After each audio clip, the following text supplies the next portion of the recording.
सचिवाच्या बायकोचं नाव, सचिवाचं नाव, मुलाचं नाव, यांच्या घरात 8 म्हशी आहेत. किती?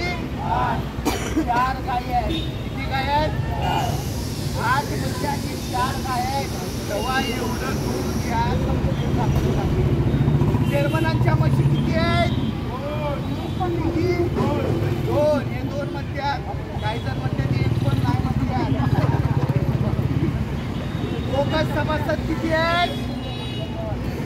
89. किती आहेत? आवाज येत नाही मला. किती सभासद आहेत?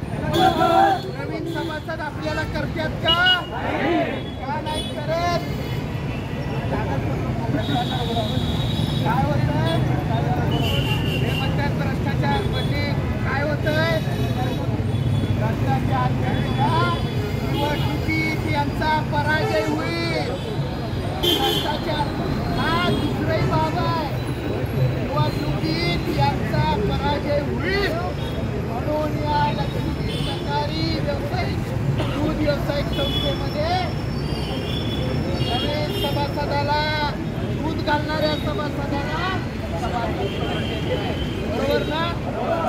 आता बघा, या फुटपाथच्या पाठीवरची एक चळवळ झाली. त्या चळवळीला मत विक्रेते संघर्ष समितीचा व मुक्ती संघर्ष समितीचा पाठिंबा 200% आहे. किती टक्के? 200%. मात्र आम्रपण विद्यार्थ्यांचे शिवाजीच्या पुतळ्याच्या समोर फळ विक्रेते आहेत. बाकीच्या फळ विक्रेत्यांना परवानगी पुनर्वसन कायदा असं सांगतो. मत विक्रेता राष्ट्रीय पुनर्वसन कायदा असा सांगतो की प्रत्येक व्यवसायाला सरसकट पुनर्वसन करायला पाहिजे. मात्र अशी कुठली गोष्ट दिल्या का? दिल्या का? आणि मग आम्हाला इथून उठवण्याची जबाबदारी ज्यांची जनतेने त्यांच्यावर गुन्हा दाखल जिल्हाधिकारी करावा ही मागणी घेऊन आम्ही आलेलो आहे. आमचं मत की मत विक्रेत्यांना सगळ्यांना सरसकट जागा देऊन पुनर्वसन करण्यासाठी आम्ही तयार आहे का नाही? आहे का नाही तयार? भाजीपाल्यावाल्यांना सुद्धा सरसकट बसून भाजी विकायला दिलं तर तयार आहे का नाही? मग असं असताना आमच्यावरच अन्याय का? आणि जर वाहतूक आमच्यामुळे मोठी होत असेल तर गेले 8 दिवस मुक्ती संघर्ष समितीनं शूटिंग केलेलं आहे. कुठं कुठं अडथळा येतो? फळवाले, भाजीवाले विक्रेते नसताना सुद्धा अडथळा इथे येत आहे. आहे अतिक्रमण पुढे केलेलं आहे. राज्याच्या मुख्याधिकाऱ्यांना मुख्याधिकाऱ्यांना आम्ही आतापर्यंत 3 वर्षात 12 निवेदन दिली.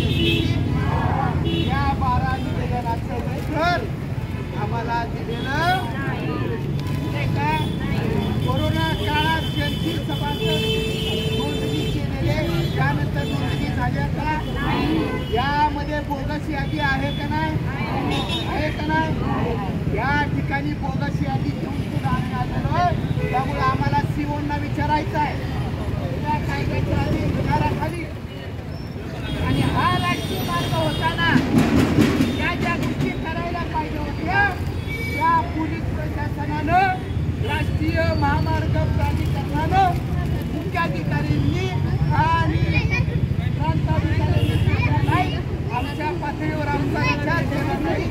राष्ट्रीय महामार्गाच्या अधिनियमात पण या गोष्टी आहेत. मात्र या सगळ्याला गाळिंबापासून पोलीस बळाच्या जोरावर जर तुम्ही करणार असाल तर भविष्यामध्ये त्या नगरपालिकेच्या दारात आम्ही गाडी आणि फळ आणि भाज्या विकणार आहोत, कपडे विकणार आहोत. बरोबर का नाही? या लक्ष्मी जिजाऊन येत्या डेअरीला सुद्धा आम्ही निवेदन दिलं का नाही? प्रेमानं आम्ही म्हणलं मिटिंगला येतो म्हणालो का नाही? प्रेमानं मिटिंग लावा. तुमचं काय म्हणणं आहे ते आम्ही ऐकायला तयार आहोत आणि आमचं काय म्हणणं आहे ते ऐकायला तयार आहोत. असं केलं का नाही? यानंतर त्यांनी बैठक नाकारली का नाही? आणि या ठिकाणी एका दूध डेअरीतल्या चेअरमन आमच्या मुलांनी मला कॉल केला. त्यांनाही मी सांगितलं की चर्चेसाठी आम्ही कधीही तयार आहोत, मात्र चर्चेमध्ये जे बोलत असतात ते सर्व काढून टाकण्याची जबाबदारी घेणार का? त्यावर ते म्हणाले